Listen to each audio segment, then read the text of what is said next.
Hello, hello, hello mga kapusa! Suklay time tayo ngayon with Mida!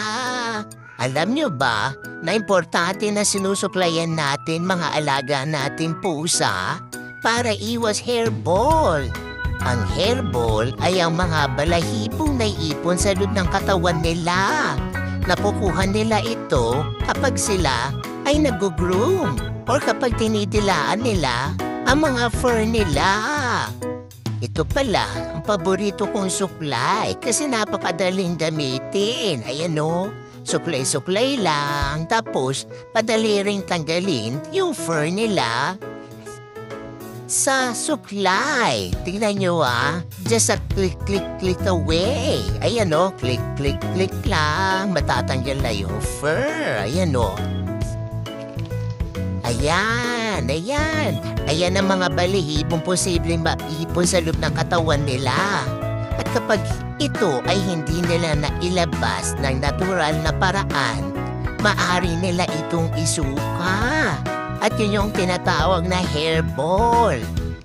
Ang worst case, kapag hindi nila ito nailabas, kailangan silang dalhin sa vet. Kaya huwag na natin hintayin na dalhin pa sila sa vet.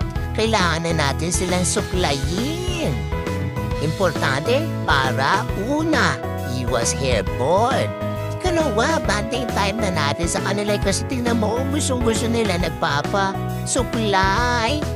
At ikatlo, para iwas na sa pakalat-kalat na balahibo nila, diba? Para iwas tayo sa mga hatching-hatching. Ayan gustong-gusto niya. Sana may natutunan kayo sa aking video. Kaya paalam na muna ako until our next video. Paalam mga kapusa. Goodbye!